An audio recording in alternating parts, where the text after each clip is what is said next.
Urdu digital کی خصوصی پیشکش منظرنامہ میں سبھی ناظرین کا خیر مقدم۔ آج کی اہم خبروں میں سب سے پہلے ایک قابل ذکر مالیاتی تبدیلی میں سوئس بینکوں میں ہندوستانی افراد فرمز کے رکھے گئے فنڈز میں 2023 میں 70% کی کمی واقع ہوئی، جو 1.4 بلین سوئس فرانک تقریباً 9,771 کروڑ روپے کی 4 سال کی کم ترین سطح پر پہنچ گئی۔ یہ کمی مسلسل دوسرے سال دیکھی گئی۔ اس تیزی سے کمی کی سب سے بڑی وجہ بانڈز، سیکیورٹیز اور دیگر مالیاتی آلات کے ذریعے رکھے گئے فنڈز میں نمایاں کمی ہے۔ ہندوستان میں دیگر بینک برانچوں کے ذریعے رکھے گئے صارفین کے ڈپازٹ اکاؤنٹس اور رقم میں بھی کمی دیکھی گئی۔ سوئس نیشنل بینک کے ذریعے جاری کردہ رپورٹ میں سوئٹزرلینڈ میں ہندوستانیوں کے رکھے گئے بہت سے مبینہ کالے دھن یا تیسرے ملک کے اداروں کے نام پر رکھے گئے فنڈز شامل ہیں۔ CHF 1029.8 ملین کی کل رقم میں CHF 310 ملین صارفین کے ذخائر، CHF 427 ملین دوسرے بینکوں کے ذریعے رکھے گئے، CHF 10 ملین ٹرسٹ کے رکھے گئے اور CHF 302 ملین دیگر رقم میں شامل ہیں۔ انٹرنیشنل یوگا ڈے، جو ہر سال 21 جون کو منایا جاتا ہے، جس کا مقصد یوگا کے مجموعی فوائد کو فروغ دینا ہے، وزیر اعظم نریندر مودی، صدر دروپدی مرمو اور کئی مرکزی وزراء نے 10ویں بین الاقوامی یوگا دن کی تقریبات میں شرکت کی۔ Yoga for self and society کے عنوان سے منعقدہ تقریب میں ذاتی معاشرتی صحت کے لیے یوگا کے فوائد پر زور دیا گیا۔ بارش نے جموں کشمیر کے سری نگر میں ڈل جھیل میں منصوبہ بند پروگرام میں خلل ڈال دیا، جہاں PM مودی یوگا کرنے والے تھے۔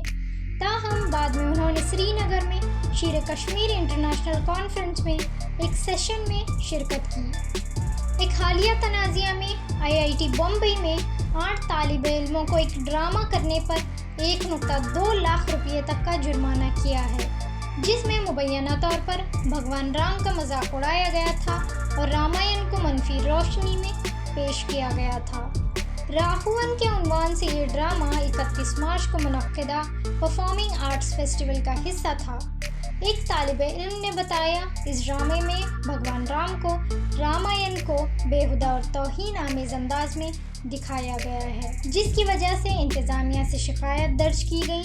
شکایت کے بعد 8 طلباء میں سے ہر ایک پر 40,000 سے 1,20,000 روپے کے درمیان جرمانہ عائد کیا گیا۔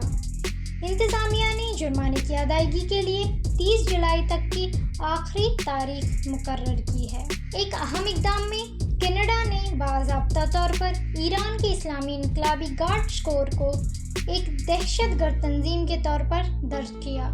یہ فیصلہ مخالف قانون سازوں اور ایرانی باشندوں کے کچھ حصوں کے برسوں سے دباؤ کے بعد آیا۔ پبلک سیفٹی کے وزیر ڈومینک لی بلانک نے اس فیصلے کا اعلان کرتے ہوئے اسے دہشت گردی کے خلاف عالمی جنگ میں ایک اہم قدم قرار دیا۔ اس عہدے کا مطلب یہ ہے کہ IRGC کے اعلیٰ رہنماؤں سمیت ہزاروں سینئرز ایرانی حکام کو اب کینیڈا میں داخلے سے روک دیا گیا ہے۔ ایران کی فارن منسٹری نے اس اقدام کی مذمت کرتے ہوئے اسے غیر دانشمندانہ اور غیر روایتی قرار دیا۔